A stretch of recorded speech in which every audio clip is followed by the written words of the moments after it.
Good morning and welcome to week 2. I want to thank all of you who joined me for the chat the other night.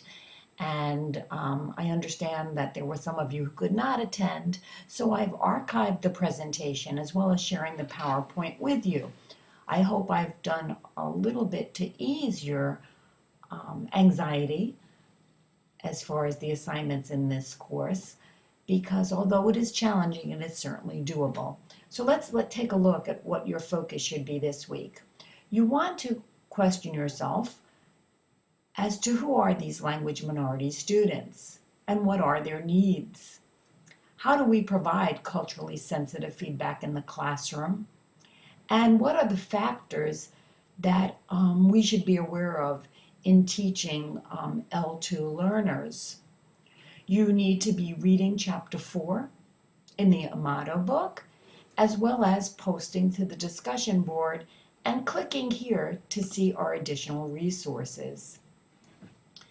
So the first document that I have for you is a little long, but very worth your while as a supplement to the textbook. And you'll see that you have the option to see this on full screen and the option to download it as well. And there's no point in me sitting here and reading this to you.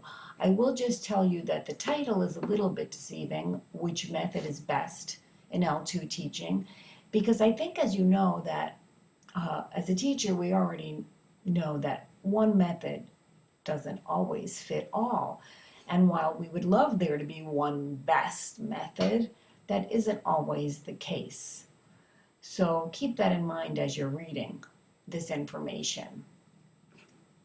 And the second item that I have for you is a wonderful short video that I found on YouTube, actually, on culturally sensitive education.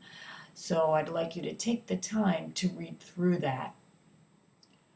Once you've done that, you want to make sure that you are ready with your culturally sensitive reflection that is due on the 18th. And you'll see that's week 3. So that one is due September 18th, and as I corrected myself in the chat the other night, all assignments are due on Tuesday at midnight.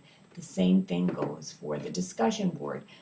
But in this culturally sensitive reflection, I've attached a little file on how to write a reflection if that's something you're not totally familiar with. And this only needs to be 2 to 3 pages, and that shouldn't pose too much of a problem. Do make sure to proofread your work before submitting, and you do submit in this area by clicking on submissions. Let's take a look at your discussion posting for this week, and you'll see that it ties into the same topic.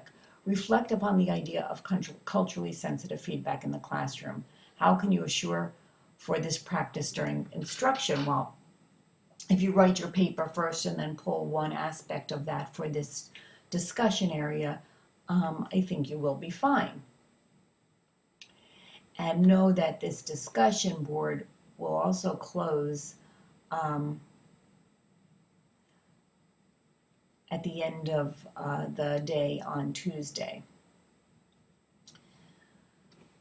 So in our chat, I asked you to go back to the Start Here page, click on Activities, scroll down,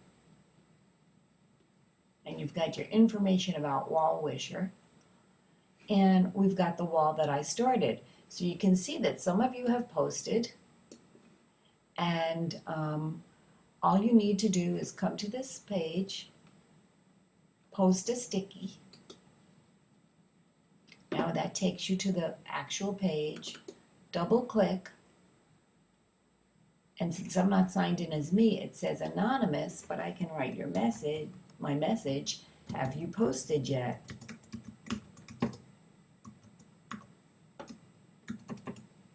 So I'd like you all to take that opportunity, and you'll see you can add an image, audio, or video link, which I did over here so that you can watch and learn how to use this. Remember, these are strategies that you can be using with your students, and I hope that you give it a try. All right, so now we're going to go back. I'm going to go back to my Blackboard and to my actual site here. And I also gave you a site of the week in our announcements, and we're going to be trying to provide one new website a week. At least I hope it will be new to you. And this one is somewhat similar, but it's a little more minimalistic than the first one I shared. And this one is Answer Garden. Again, absolutely free, and you don't have to log in, but if you do, then you can have a little more power over your board that you are creating. You can use it as a survey. You can use it as a very short question answer page. So I'm going to go to Answer Garden itself, and here we are. And I'm going to start one right now, a topic or a question. Let's say, what is your favorite food?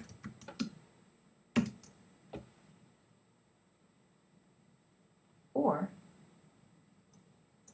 let's do that. What is your favorite food? We can do anything, but you want to keep it so that the answers will be short. All right? And then we have some options. Unlimited answers, that's great for brainstorming, but if you were taking a poll and you only wanted one answer per person, you would do that. And then if you want a password and them to send you an email to the link to share, so that you can, and the password gives you administration rights in case somebody posts something that you want to remove, you would want to do that. But I'm going to create very quickly here. And you can see, what is your favorite food? Type your answer here.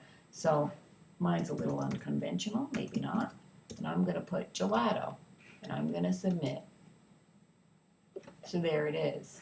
And then if somebody else were to go on here, or since I said I could have unlimited postings, I can put something else. Another favorite food, chili.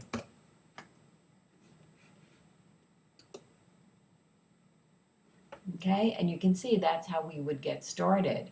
And then we can share this, we can export it, we can do a lot of different things with it. Simple, easy, minutes to do. Hopefully this will get you on the track. I'm a big believer in using technology with our students and for ourselves as teachers, so I'm going to share as many new things as possible. If you have a favorite website, please share it with me so we can share it with everybody else in the class. Have a great week. Keep reading, keep posting, start thinking about how you are going to accomplish your structured external assignment. Remember, you need your classroom to try the lesson out in and somebody else's. If the somebody else's isn't going to work, you're going to use my alternative method. However, you need to let me know what your status is concerning that, and we'll be talking about that again. Take care, stay well.